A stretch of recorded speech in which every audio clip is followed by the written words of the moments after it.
Next up on this stage, we are delighted to have physician and the founding director of the Yale Griffin Prevention Research Center, Dr. David Katz. He's here with wise words on the food that we eat. And his latest book, by the way, The Truth About Food, guides readers to love the food that loves you back. Today, he is here with a look at the fundamental truths that will add years to your life, but probably won't taste as good. Ladies and gentlemen, please welcome Dr. David Katz.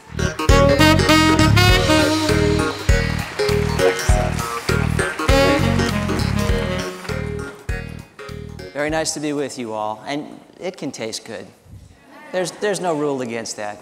I suspect many of you were tormented, as I was in high school, with Nathaniel Hawthorne's Scarlet Letter. And I suspect many of you, as I, would have rather actually worn a scarlet letter than read another page of that damn book. It may interest you to know that that's not the only thing Hawthorne ever wrote. And personally, I found his short story, The Birthmark, far preferable, and not only because it was short, although partly that. In The Birthmark, a physician and scientist is married to a beautiful woman. In fact, she's so beautiful that by all accounts, her beauty is nearly perfect. She's a rival to Helen of Troy. But her beauty is only nearly perfect because it's marred, however slightly, by a birthmark on her left cheek. The man hears so often from friends and acquaintances of his wife's near-perfect beauty, he becomes seduced by the idea of it and obsessed with the achievement of it. And then the game is afoot. He thinks to himself, after all, I am a physician. I am a scientist. I have the power to narrow that divide. I can do this. And then the story slowly builds in an ominous crescendo as the man retires to his laboratory. And when at last all is ready, he emerges with his final preparation. He stretches his wife out on a bed. He administers the elixir to her. And lo and behold, the birthmark disappears. And her beauty is flawless. But alas, this was a moral parable about the unattainable conceit of human perfection. And so this seemingly superficial blemish was really anything but. Rather, it was an indelible mark of the woman's ineluctably imperfect humanity. And so the elixir traced its remedial effects from her surface to the very core of her, from her skin to her heart, rendering her beauty perfect, even as it killed her. What the hell does this have to do with the truth about food? I was hoping you might ask. You see, we are like Hawthorne's hapless heroine, indelibly birthmarked by our adaptations. The best way to predict the future is to create it. The only way to create a salutary future is to understand ourselves, our native context, our nature, our origins, our past. Now, in reflecting on the past, reviewing knowledge we've amassed, one could rightly be aghast if the only salient gist were the lessons we had missed or implications we resist. For it's clear that we've progressed and in the process have addressed, at least for nations of the West, every nutrient we need to optimize our feed for the welfare of the breed. But come to have when once had not, it's clear we've overshot, in fact, by quite a lot. So the challenge that emerges as our culture clearly verges on the brink of several scourges, obesity, heart disease, stroke, diabetes, perils immune to our pleas and entreaties, is related to excess. Can we manage to suppress the menace mingled with success? Having looked where we've been, now where will we go? In what way sort out what we do and don't know? In what way apply all the lessons we've learned insofar as nutritional health is concerned? Consider that traits with which we've been endowed are what cycles of feast and famine allowed, that it's from our struggle to survive our dietary preferences derive. Both what we ate and how acquired, our roles defined, our tastes inspired. Now, as for taste, we learn to favor food not only full of flavor, but rich, familiar, and imbued with nutrients so that when chewed through deprivation and subsistence, It nourished our resolved persistence. Both forefathers and foremothers, when they could indulge their druthers, sought out what they could to eat that rich and fatty, salty, sweet, brought strength and health, improved condition, while preventing malnutrition. Now, as for food defining roles, there's a rub this tale extols. Here's where differences of sex may vex and bother or perplex, for men look back upon the hunt with reverence and regret, and long for all the manly things like meat and beer and sweat. And since no man has hunted cheese, nor beat an egg in battle, a quiche lacks certain attributes more evident in cattle. So it's been said that quiche for men is not the way to go. If it doesn't come with antlers, real men should just say no. But men, no less than women, are ruled by appetite. So after they have just said no, most men say, well, I might. Then men have gone and eaten quiche where they found space to hide, then wiped the crumbs, composed themselves, and emphatically denied. So who eats quiche? Well, anyone, by gender undissuaded. It's needing to confess to it that gets real men frustrated. For we think quiche quite a dainty dish for ladies on a diet. So to save their reputations, of course, real men deny it. But in fact, a standard slice of quiche, not especially thin nor thick, is a load of fat and calories about as dainty as a brick. All our efforts to restrain ourselves and be a bit ascetic are often at best marginal and at their worst pathetic, for our cravings from the early days are not readily refuted. So when we change our diets with new dishes substituted, we tend to reapproximate our previous condition with abundant sugar, salt, and fat, our diet's composition. For it is to traits and tendencies through time assimilated that the things we like to chew on now are apt to be related. So if tonight at dinner you're not certain what to do, be certain that the rest of us are in a muddle too, for choosing food is influenced by taste and health and bias, and what the one would have us choose, the others would deny us. So it may seem the winter of our discontent insofar as our acts of ingestion are spent, but this notion of seasons may shed some light, if not heat, on our current nutritional plight. As we ponder the ways we all struggle with food, we may dare to be hopeful, optimism renewed, if our thoughts turn to bears who live well to the north, with far too much sense to dare venture forth, for to turn to the south would be foolish and bold, for such creatures adapted to living in cold. The south and its heat is no place for such bears, with their layers of fat and hide covered with hairs, and especially deserts, with blistering heat, where the wind scorches skin and the sand burns your feet, is to creatures evolved to climes that are polar, as appealing as a dentist extracting your molar. These bears, so efficient at heat conservation, remain where they should for their own preservation, and thus, unintended, teach us a lesson as we sip Coca-Cola, munch chips fried in Wesson, recline on our couch, stay fixed to our seat, a lesson having nothing to do with the heat. If bears have a home, then so too do we. It's just that the bear's home is simpler to see, for the bounds of our home have been stretched till they snapped. Till this concept of home can't be charted or mapped, we have claimed all the space on the face of the globe, yet borders beyond which it hurts us to probe continue to bind us against all predilection to the constraints of our history and natural selection. Our home is the place we're adapted to be from the time our ancestors climbed down from their tree. In that place we're at home, we were always kinetic, due to struggles persistent and even frenetic, looking always for food, finding barely enough, made us tough and get going, for the going was tough. The work of our muscles that kept us alive drove up needs for fuel to subsist and survive. So such food as we found as we gathered and wandered was cherished, with nothing wasted or squandered. Perhaps that's the reason why mothers berate us for leaving residual food on our plate. The food of our ancestors' caloric dilution provided for micronutrient needs a solution, for plants contain limited combustible fuel, but are vitamin and mineral rich as a rule. We found very little of sugar and salt, so these are flavors we tend to exalt. The food we procured was largely fat-free, although richer than ours in omega-3. We are told now to cut back on sugar and fat, restrict salt as for fiber, to eat more of that.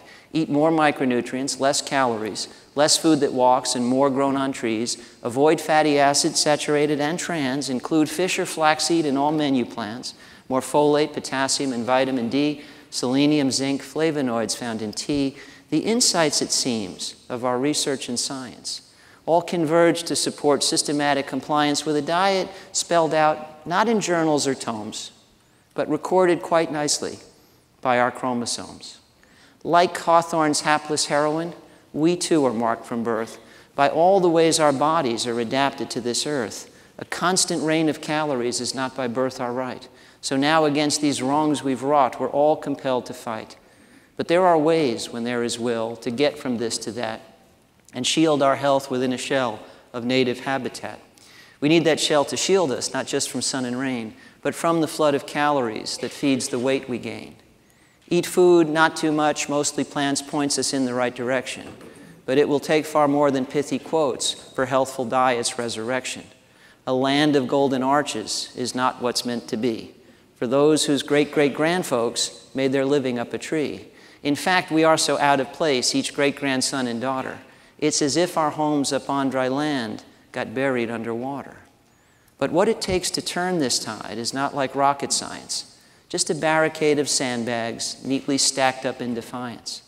If each of us would bend our backs and stack one bag of sand, we'd find ourselves before too long back in comfort on dry land. Ladies and gentlemen, for our sea of dietary troubles, this displaced creature is an emblem. But we are much smarter than the average bear. And unified against these rising tides of tribulation, we may, by opposing, end them. And so our mandate is renewed in this half-baked talk on health and food. I dish it, hoping to have taught, or to serve at least some food for thought. So I hope you're hungry. Here's what's on the rest of the menu. We've met Hawthorne's hapless heroine.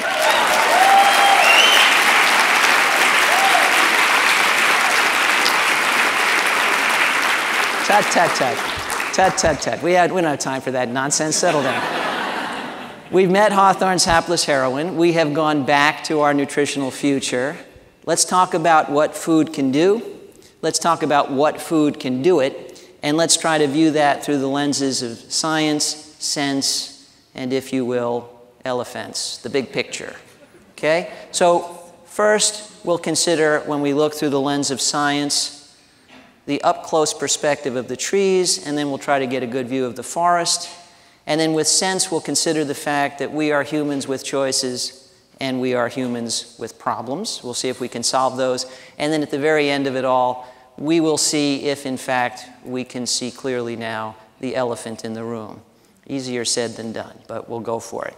All right, so first, what food can do. And forgive me, I packed a lot into this talk. I will be brisk. It was more than a quarter century ago that McGinnis and Figi enumerated the leading root causes of premature death in this country. Their list included 10 factors. They explained almost all the premature deaths. We'll focus today just on the first 3 entries. So again, 1993, seminal paper in JAMA, the 3 leading causes of premature death in the United States: tobacco, poor diet, lack of physical activity. And to help us remember those throughout this talk, let's call them bad use of feet, forks, and fingers. Feet, forks, and fingers. 80% of the premature deaths in our country were attributable to feet, forks, and fingers back in 1990. It's an important epiphany, but it's an old vintage. 10 years later, Mockdad and colleagues at the CDC reanalyzed this same issue, reaching substantially the same conclusion. All that had changed in the decade is the gap between tobacco as the leading cause of premature death and the combination of bad use of feet and forks as number 2 had narrowed. For one good reason, we were smoking less. One bad reason, deteriorating use of our feet, degenerating use of our forks, worsening epidemics of obesity and diabetes to show for it. Jump ahead to 2009, Earl Ford and colleagues, a survey study, 23,000 adults in and around Potsdam, Germany, looks at the other face of the same coin. They asked these 23,000 people about 4 factors. They asked, do you smoke, yes or no? Do you eat well, yes or no? Are you physically active, yes or no? And do you have a healthy weight? And then they compared the 2 ends of the spectrum. So I don't smoke, I eat well, I'm active, my weight's fine. And eating well, by the way, was defined as habitual intake of vegetables, fruits, and whole grains. And they compared that to I smoke, eat badly, don't exercise, my weight's not so good. Over the multi-year span of the study, these people had an 80% lesser rate of all major chronic disease than these people. And flip the switch from bad to good on any one of these factors, it was associated with a 50% reduction in the incidence of all major chronic disease. But fire on all 4 cylinders. Don't smoke, eat well, be active, have a healthy weight. 80% reduction in the risk of all major chronic disease.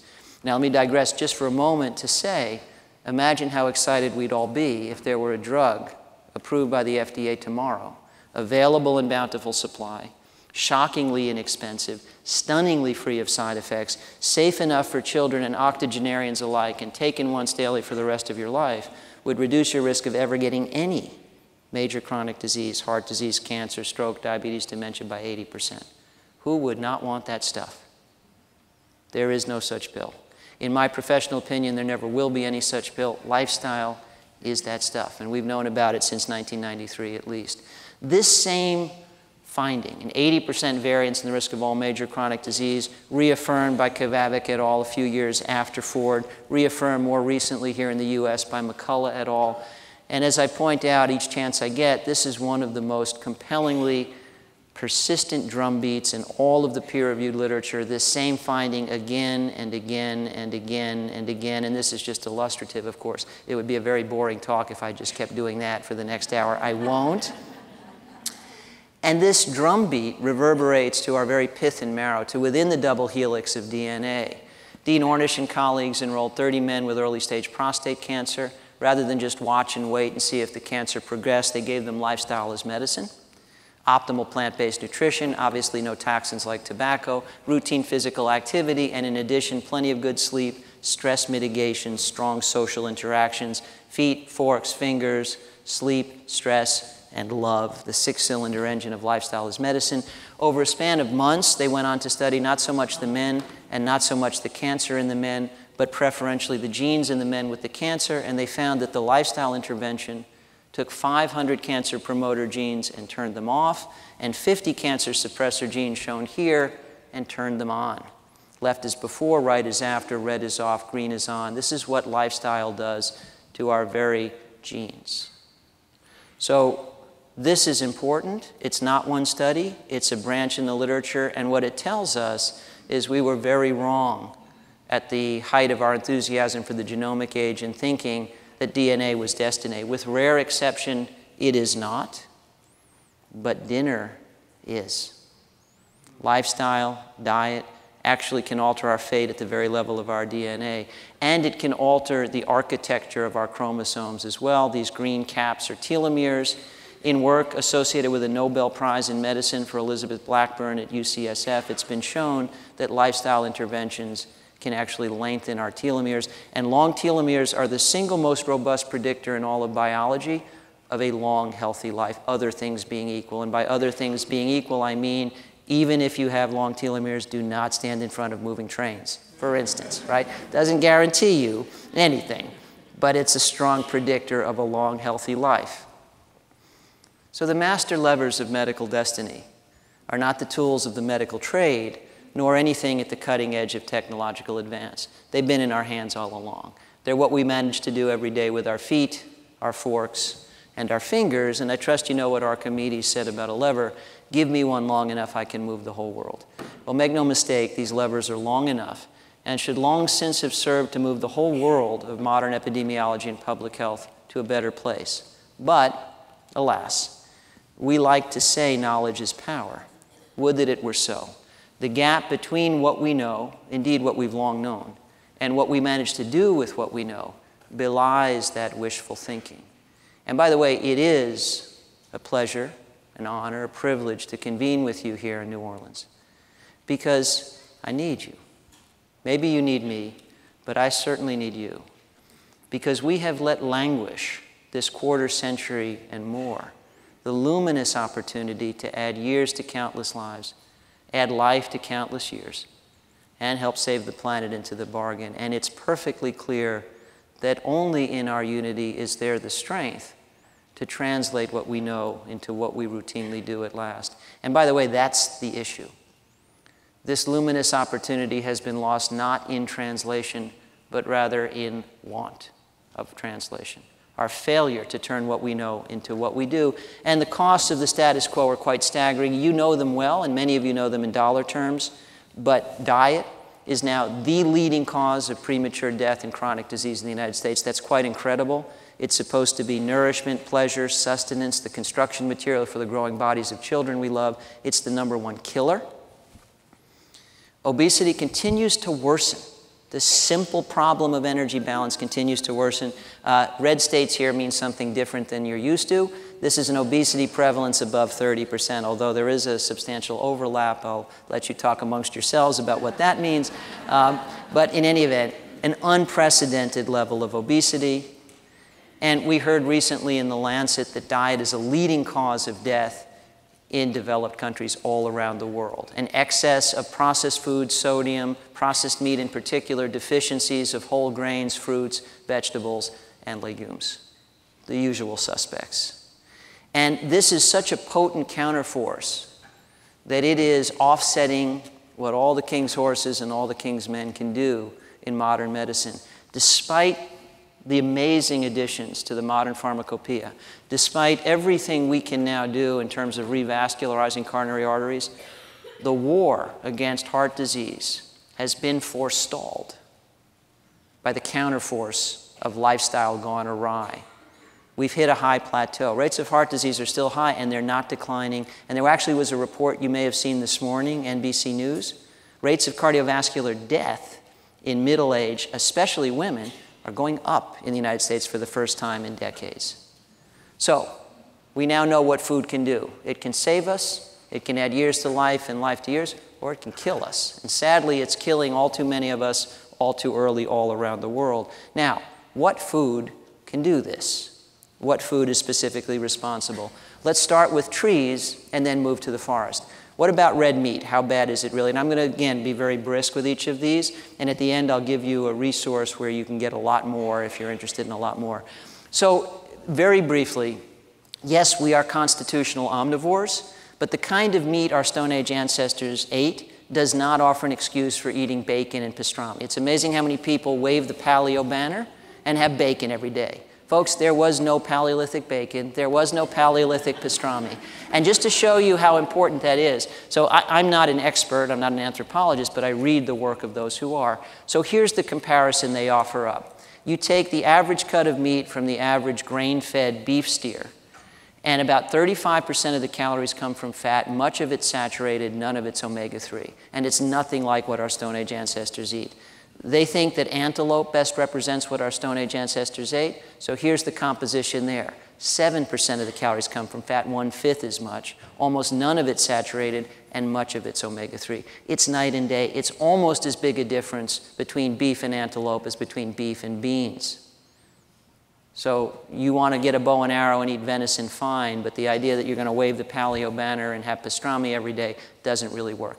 Three considerations that are relevant here. So one is meat good for human health? All of the modern epidemiology says more meat, more bad outcomes, not good. And we don't need it as a protein source, so we could cut way back on it. Two, it changes the way we interact with our fellow creatures domestically. It leads to factory farming, the mass production of meat, and I don't think anybody really wants cruelty on the menu. I certainly don't. I think that's relevant. And three, it's a major assault on biodiversity, and I'll return to that. So if you look across the spectrum from human health to ethics to the environment, very strong argument to minimize the role of beef specifically, meat in general in the diet. What about grains? Well, we've all heard that gluten is evil and we're not adapted to eat grains and we should give it up. I disagree. All of the modern epidemiology shows that whole grains are associated with better health outcomes, and there is research in the anthropology literature from archaeological finds suggesting that humans have been consuming wild grains for as long as 150,000 years, suggesting we're robustly adapted to them as well. And again, each of these could be a whole talk. It's not going to be. Moving right along, what about fish? Eating fish is good for people. However, it's not so good for the fish. And we are depleting the seas and the fisheries, and this has become a serious consideration. I've significantly cut back fish and seafood in my diet, not because I think it's bad for me, but because I know it's bad for the fish, and frankly, I think that matters. So we have to get much better at sustainability here. The other thing to point out very quickly, we have never done a study comparing an optimal vegetarian or vegan diet to an optimal diet put together all the same ways, but with fish in it. If you remember nothing else about this talk, remember this line: instead of what? Right? Is eating more fish good for people? Yeah, in the typical American diet for sure, because people are eating hamburgers and hot dogs, and maybe more fish means less of that. If you had an optimal vegan diet and you were advised to eat fish and have it knock out beans and lentils, would that be good? We have no idea. And we have some evidence to suggest no. Okay, so instead of what, in place of what, in what context? Absolutely crucial. What about eggs? You've heard the competing research about eggs. Eggs are good, eggs are bad. Why are we producing these diametrically opposed results? Again, instead of what? America runs on Dunkin'. If you're eating eggs instead of donuts for breakfast, you're trading up. On the other hand, if you're eating eggs instead of steel-cut oats, mixed berries, and walnuts, you're trading down. And so it all depends on the baseline diets of the populations being studied. I don't find it shocking or confusing that a study will say eggs are good and a study will say eggs are bad. Instead of what? Remember I said to remember that line? Yeah, remember that line. It's relevant all the time. What about milk and dairy? Very complicated topic. Probably the cardinal issue here that gets queued up is we should not be eating dairy because mammals aren't supposed to. And that's true. So adaptationally, all mammals produce the lactase enzyme. The gene that produces the enzyme shuts off in infancy when they're done with their mother's milk. And the same is true for Homo sapiens, except if you're going to invoke adaptation as an explanation for what we should and shouldn't eat, in for a penny, in for a pound. Most people of Northern European descent have a genetic mutation that keeps the lactase enzyme turned on. And that's because it offered a survival advantage when they were scraping by in Greenland. This is largely thanks to the Vikings, but not exclusively. Long, interesting story. But the bottom line is we have genetic adaptations not to consume dairy. We have genetic adaptations to consume dairy. So should we or shouldn't we? Yes. Instead of what? In the context of what? It's part of the traditional Mediterranean diet. It can work beautifully well if it's clean dairy. There may be differences between fermented dairy and non-fermented dairy. Should it be low fat or non-fat, low fat or full fat? Yes, we're really not sure. So a long, complicated topic and one I've written about extensively. And again, I'll give you a resource at the end here. But sadly, it's all been dumbed down to this. Eat more butter, put it in your coffee. And this is, don't. Just don't. And this is all predicated on a false narrative that's taken hold of our culture, all about saturated fat. So you've all heard that saturated fat has been exonerated. It's good for us now. You all heard that? And you heard it from a blogger who read a blog written by a blogger who read a blog written by a... And at the beginning of that very lengthy chain was somebody who never read the two meta-analyses they think they are citing. But I did, because it's my job. And I don't blame them for not reading meta-analyses. It sucks. It makes your eyeballs catch fire. But, you know, I had to do it. So let me tell you what these meta-analyses actually say. Across a fairly high and fairly narrow range of saturated fat intake in the world, and in particular in the US, rates of heart disease tend to be high and constant. That doesn't mean saturated fat is good for us now. You know what it means? It means there's more than one way to eat badly, and Americans are committed to exploring them all. When we eat a bit less pepperoni pizza, we're not loading up on broccoli and lentils. We're eating low-fat junk food. So this very issue was addressed in a follow-up study by Lee and colleagues. 100,000 people over a span of 30 years, they looked at those who reduced their saturated fat calories over time and asked what replaced them and then what. So if you reduce your saturated fat calories and replace them with trans fat, so you gave up butter, started eating stick margarine, frying pan to the fire, things got worse, rates of heart disease go up. We knew that. Trans fat's a bad actor. If you replace saturated fat calories with refined carbohydrate and added sugar, lateral move. Same high rates of heart disease, which, by the way, is what Americans have done. If, however, you replace saturated fat calories with unsaturated fat calories from nuts, seeds, olives, avocado, fish, and seafood, rates of heart disease plummet. And if you replace saturated fat calories with whole grain calories, rates of heart disease plummet. The entire narrative about saturated fat our culture has rallied around is nonsense. So too, the recommendation that you dare not eat a peach because of lectins. You've heard of lectins, Scott Grundy, the plant paradox. Anybody in on that trend? No, you haven't heard of that? I should just skip it then. Good. But anyway, this guy's dispensing advice, a cardiologist, telling everybody you can't eat beans and you can't eat lentils and you can't eat most fruits and vegetables because they contain lectins, and there's some evidence to suggest that lectins may be anti-metabolites. Let me just give you an analogy and then let's move on. In this very air, in this very room is oxygen, and it's toxic. And I've studied that, and I know. And it's part of the air you're breathing. And yes, it's true that breathing will keep you alive, but oxygen is toxic. So I suggest you hold your breath for the rest of my talk. And then start breathing again and eat a peach and beans, for crying out loud. So this is idiotic. I mean, this is a complete inability to see the forest through the trees. So don't buy the plant paradox. Moving right along. What about alcohol? There was a big study in The Lancet, got the world's attention, that basically suggested that there is no safe level of alcohol intake. I'm sure you didn't hear about the lectins, but you all heard about this one, right? I'm starting to get a sense of what kind of audience I'm dealing with here. Okay, gotcha. Okay, so just very quickly, this was an ecological study. It was a study of alcohol intake at the level of populations. So we would expect that in a population, the safest level of alcohol intake is 0, because if anybody drinks at all, somebody's going to drink and drive, somebody's going to be alcoholic, somebody's going to binge drink, somebody's going to get pancreatitis. None of that can happen due to alcohol if nobody drinks. The study did not say anything about individuals. It was translated, transmogrified by the media, as we always do, into nonsense. You can't drink any alcohol because it will hurt you. The reality is, if you have some risk for heart disease, drink judiciously, don't drink and drive. You can derive pleasure from drinking alcohol and maybe a health benefit too, although that health benefit is probably modest. Bottom line, don't drink to be healthy, but if you like a nice glass of wine with dinner or a beer, have it because you like it, drink judiciously, and it may offer a health benefit as well. I should wrap there, right? Thank you, and it's happy hour. Okay. All right. What about ultra-processed food? This made news all around the world just last week, courtesy of friend and colleague Kevin Hall's work at the NIH. He did a study of ultra-processed versus less processed food on a metabolic ward and found that just giving people ultra-processed food made them overeat 500 calories a day. So ultra-processed food makes us fat. Now, maybe this is an epiphany for us, and the randomized trial that Dr. Hall ran is very important, but I've got news for you. The food industry knew it all along, and they've been using it against us. This is the 4th entry in a 4-part expose from the Chicago Tribune from late 2005, early 2006, 15 years ago. And it was a report of scientists at Philip Morris and scientists at Kraft collaborating using functional MRI machines to figure out how to produce ultra-processed food people couldn't stop eating.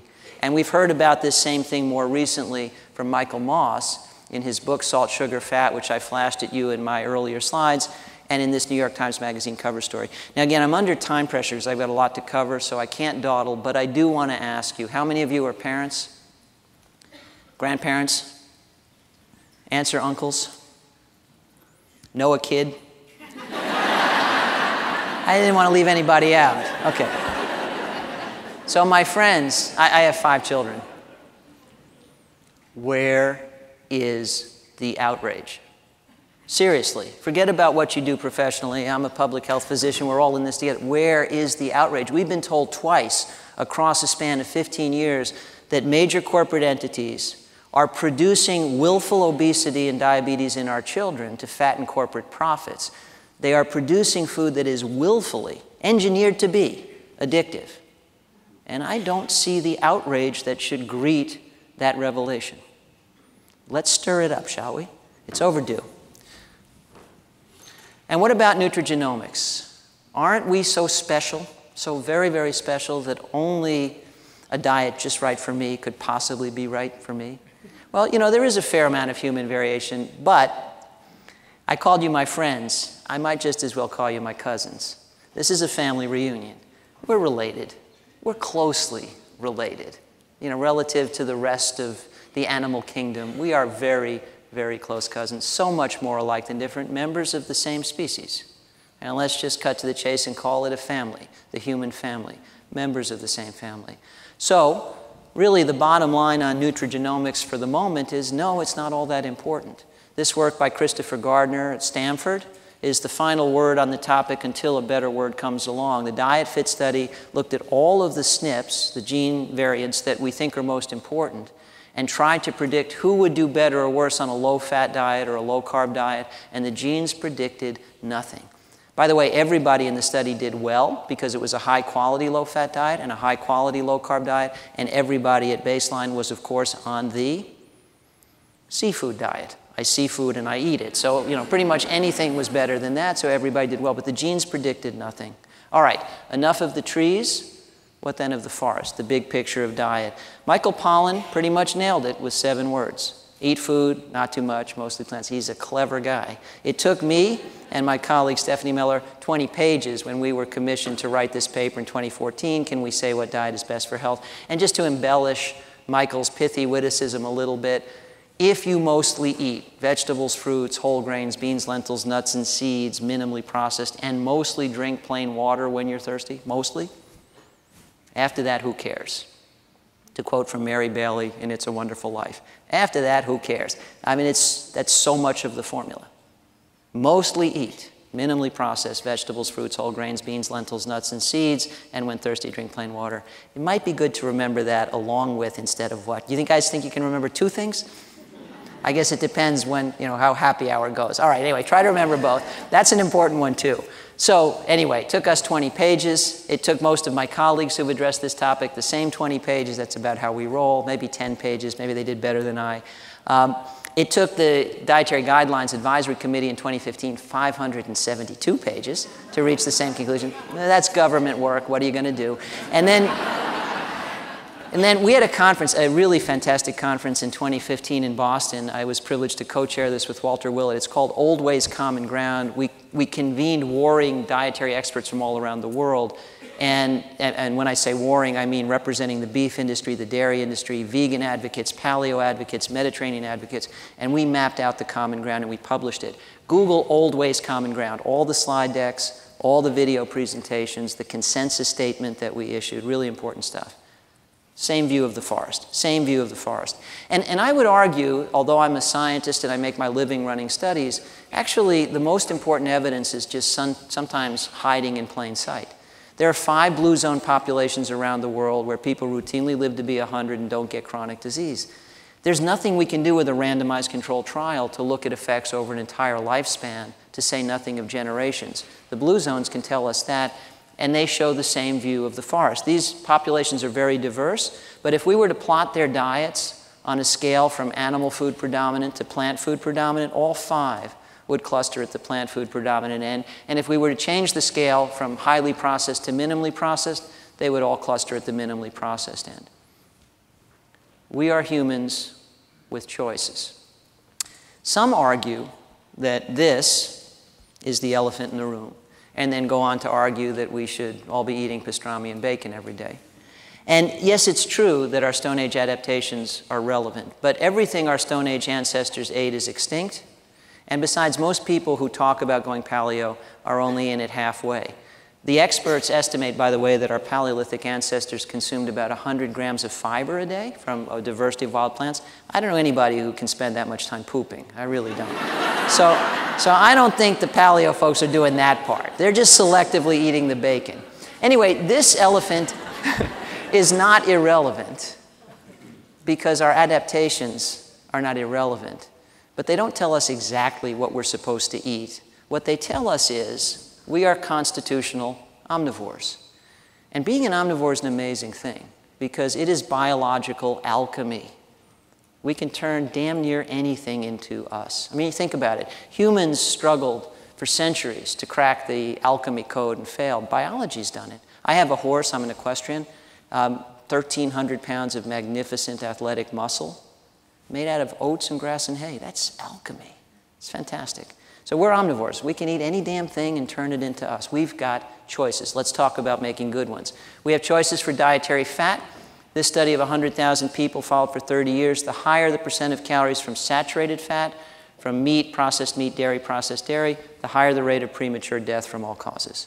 The higher the percent of calories from unsaturated fat, from nuts, seeds, olives, avocado, and to a lesser extent fish and seafood, the lower the rate of premature death from all causes. That's pretty stark. We have choices for protein. Same deal. 100,000 people, 30 years. Higher percent of calories from animal protein, meat, dairy, eggs, the higher the rate of premature death from all causes.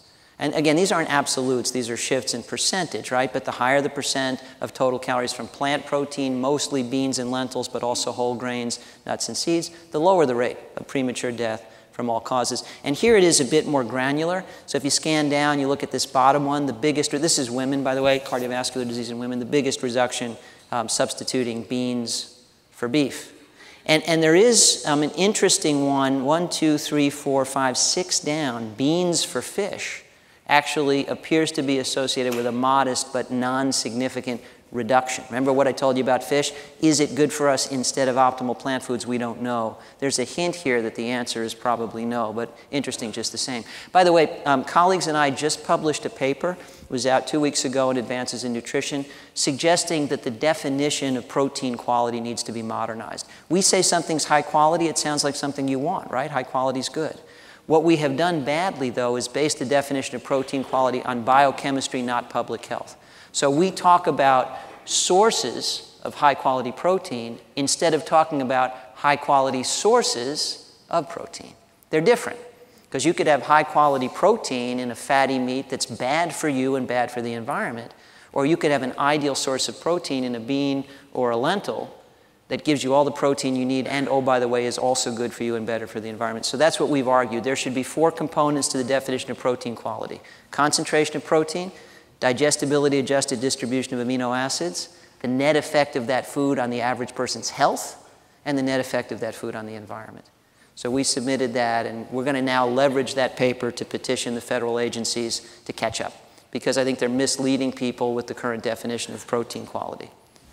We have choices for carbohydrate. Everything from lentils to lollipops, jelly beans to pinto beans is carbohydrate. How anybody ever got the idea that summary judgment made sense, I don't have a clue, but eat high-quality protein, carbohydrate rather. Again, whole grains, beans, lentils, fruits, vegetables, massively improves health outcomes. If you eat jelly beans and lollipops, not so much. We have choices for our aquifers, and there are many sources on this topic, but they all conclude the same thing. Animal foods are high. Beef is off the charts in terms of water utilization to produce food for people, and much the same conclusion really about the climate. Meat may or may not be a complex health issue. It's a simple one for the climate. We need to eat less, and it's increasingly clear that we need to take action every day, and we're getting help in places that didn't help us with this before, like the New York Times, which brings this down to the level of individual food choices. We even have choices for the economy, and I know many of you here are safeguarding both human lives and the bottom line. There are massive implications for you and for the world. So we have evidence, this is out of Tufts, that behavioral economics can actually improve health outcomes and save money doing it by encouraging people to eat healthy food. But then the view from altitude here by a group at Oxford shows if we shift to more plant-predominant diets over time, we can save many tens of trillions of dollars over a span of decades by improving the human condition and the planetary condition, mitigating the effects of climate change. So really important. We have choices for biodiversity. You probably know this. We're cutting down the Amazon to graze beef cattle that people shouldn't be eating in the first place. And we're cutting down the rainforest in Borneo to grow palm oil plantations to make that ultra-processed food that makes us fat and sick. I don't want to be the guy whose diet is the reason an orangutan no longer has a tree left to climb, but we are all at risk of being that person. The good news here, though, and this didn't have to be this way, is we really do have the choice of a great confluence. It might have been that the diet that's best for human health and the diet that the planet needs are very different, but they're not. Diet quality and environmental impact track together, and this was the beautiful message of the Eat Lancet Commission report. If you haven't looked at it, I commend it to you. But looking at diets that are good for people and planet alike, and the overlap is nearly perfect. And this really is a great opportunity because we can eat in a way that's better for us. We can eat in a way that's kinder and gentler to domestic animals. We can eat in a way that preserves biodiversity, which is this planet's greatest treasure. We can protect our aquifers and our land and our air. And the same dietary pattern will help forestall the mass extinction that's currently playing out and making news all the time. It's a matter of social justice, too. We've passed the baton to kids who are stepping up to say, hey, we need a planet. But by eating better, we can all configure ourselves into their movement. And by the way, this is public health, too. Massive implications for changes in the planet for public health. Beyond the direct effects of food, there are the indirect effects. What we do, what we eat at scale, changes the planet in ways that then circle back to influence public health.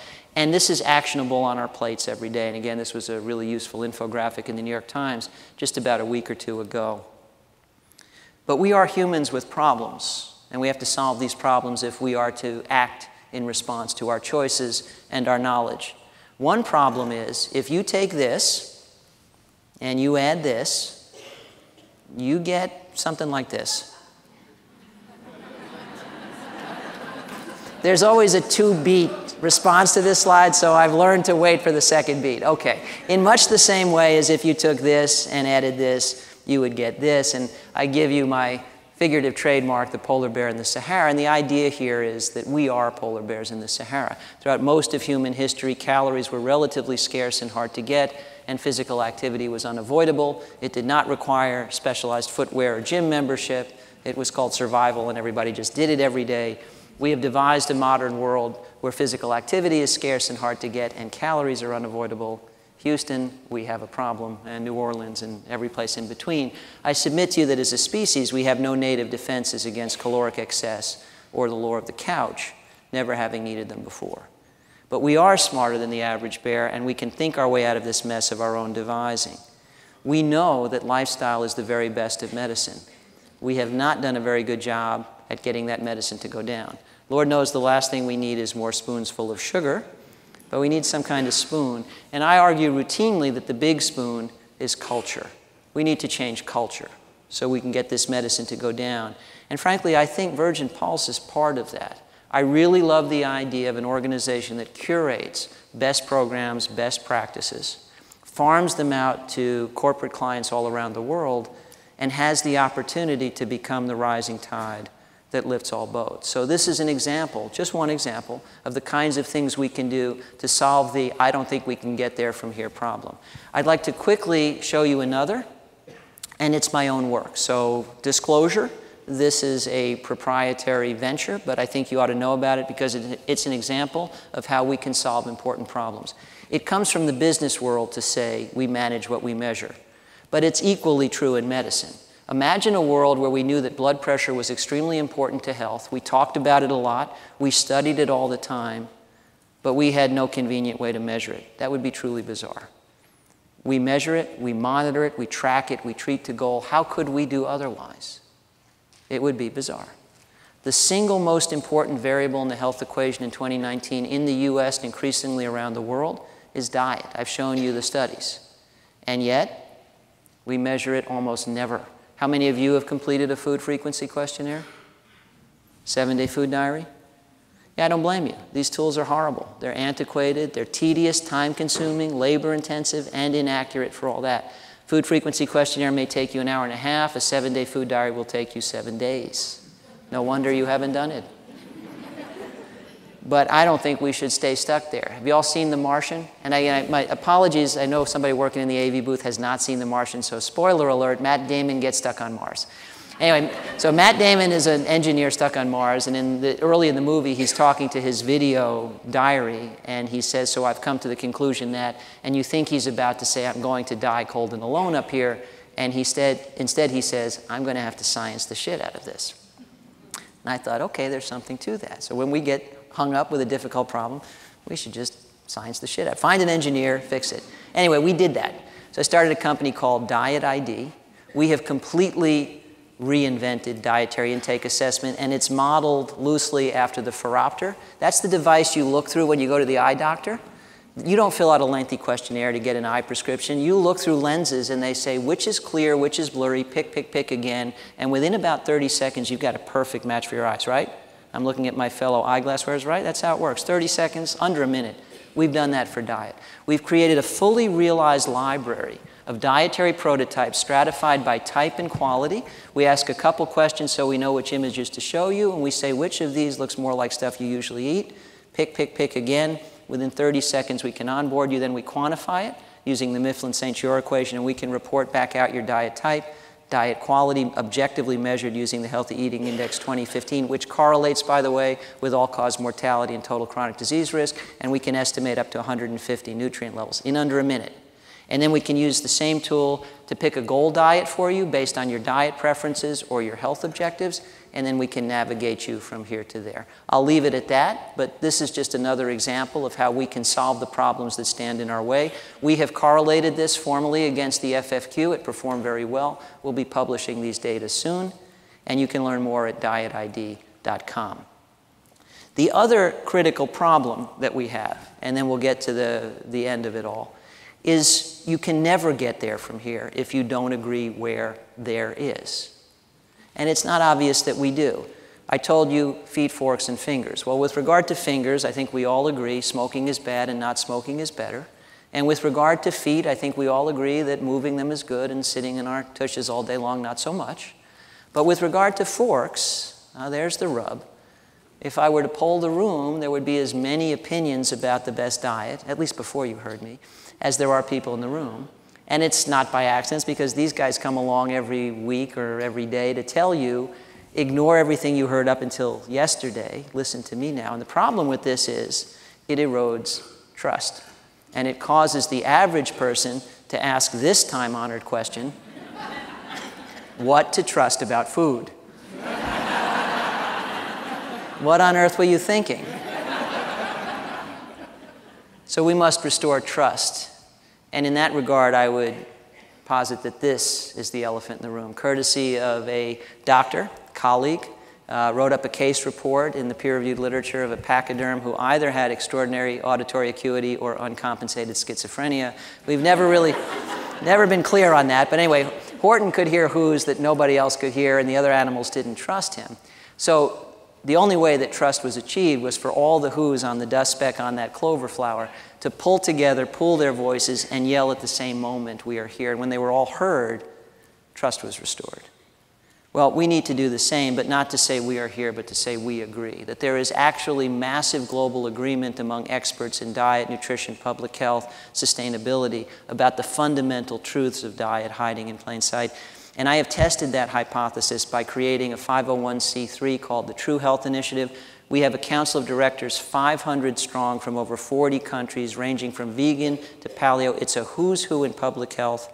3 former Surgeons General of the United States, chairs of departments, deans of schools, CEOs of places like the Cleveland Clinic, famous nutrition writers like Mark Bittman, famous chefs like Alice Waters, famous health journalists like Sanjay Gupta, all coming together to say, we agree, across the spectrum from vegan to paleo. If that notion appeals, if you want to be part of a signal that can be audible above the noise and do something to help restore trust, check out truehealthinitiative.org, sign up, become part of that chorus, help us amplify the message. And this is the resource I kept telling you I'd mention. So my latest book is called The Truth About Food. It's all of this and a lot more. It's 750 pages long. All proceeds from the book go to the True Health Initiative. It was written on behalf of the True Health Initiative. You can get a Kindle version for under $10, fully searchable. It's everything I know about diet and health based on 30 years of work in this space, and you'd be supporting a worthy cause. I thought Virgin Pulse was going to have them here. They don't. I don't know, maybe they'll send you one later, but let's not take a chance. Just go on Amazon, go ahead and get one. I'll wait. It's good. It's my magnum opus, and again, you're supporting a worthy cause, so thanks for that. So the question is, I have laid before you the fundamental truths of diet and health. Can we, in fact, see clearly now the elephant in the room? Because it's notoriously hard to do. It was 6 men of Indostan, to learning much inclined, who went to see the elephant, though all of them were blind, that each by observation might satisfy his mind. The first approached the elephant, and happening to fall against his broad and sturdy side, at once began to bawl, God bless me, but the elephant is very like a wall. The second, feeling of the tusk, cried, Ho, what have we here? So very round and smooth and sharp, to me 'tis mighty clear. This wonder of an elephant is very like a spear. The third approached the animal, and happening to take the squirming trunk within his hands, thus boldly up and spake, I see, quoth he, the elephant is very like a snake. The fourth reached out an eager hand, and felt about the knee. What most this wondrous beast is like is mighty plain, quoth he. 'Tis clear enough the elephant is very like a tree. The fifth, who chanced to touch the ear, said e'en the blindest man can tell what this resembles most, deny the fact who can. This marvel of an elephant is very like a fan. The sixth no sooner had begun about the beast to grope, Then seizing on the swinging tail that fell within his scope, I see, quoth he, the elephant is very like a rope. And so these men of Indostan disputed loud and long, each in his own opinion, exceeding stiff and strong, though each was partly in the right, and all were in the wrong. So oft in theologic wars the disputants, I ween, rail on in utter ignorance of what each other mean, and prate about the elephant not one of them has seen. I fear we're prone to much the same tendency in epidemiology, nutritional epidemiology in particular. Where then does it leave us? We'll be okay. You're looking at your watch. It'll be okay. 2 minutes. Wrapping up. Huh? I have to finish in 2 minutes. Oh, it wasn't time? You had something important to do. Where does it leave us? Sorry. Okay, I got distracted. My bad. Where the perils that threaten prevail and surround. So it's not in small parts that solutions are found. There can be cause to love reduction, but I see the menace in its seduction. In saying so, I intend no provocation of this worthy congregation. I just have this predilection for review and redirection, and my fervor lies in finding means to answer the right question, not in seeking foot of emperor to practice genuflection. So while I too profess compliance in the company of giants with the tried and true of science, I allow for some defiance. Skiers race an avalanche, a flight that's make or break. Would it count as defiance to say there's no science to indict a particular flake? A river swells to cresting, its banks devolve to mud. There's no science to say that no science can say which sandbag stops the flood. When with steadfast equanimity we have parsed all plausibility, when to our telomeres were diced and from their bits genomes respliced, we may agree it is terrific to be robustly scientific. But lest we're muddled in denial, we must concede the best run trial, though potentially inspired, is still in tribulations mired. For while to build a better sandbag, we might devise a RCT that were wet and need a levee, is on display for all to see. We need science for microscopes. We need science for telescopes. But let's acknowledge, my friends, that the view decides the lens, and while perceiving complications may be something like reflex, a job may be hard instead of easy, yet still be simple, not complex. In this mad view, there's method, whatever you may think. For while it's true, I do see elephants. They're only very rarely pink. Through the trees to the forest, we must all strive to perceive. When we do, we can't tarry. We'll get no reprieve. We'll have miles to go to get out of the wood and turn what we all know into how to do good. With utensils in hand to carve up the beast, we might pause to consider on what parts we feast. Trees and forest, view and lens, knowledge and power, science and sense. What road we ought to choose at the fork twixt win or lose could just come down to views and seeing past parts to whole elephants.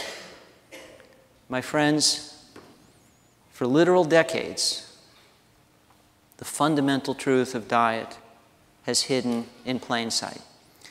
If at long last we rally to the science of it, to the sense of it, to the global consensus of it, if at long last we would come together in common cause, on common ground, we could add years to countless lives.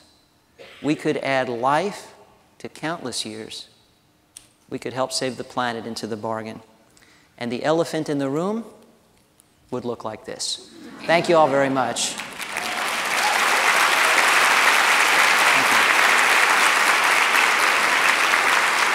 Thank you, David. Excellent. Thank you so much. David Katz, ladies and gentlemen. Thank you, sir.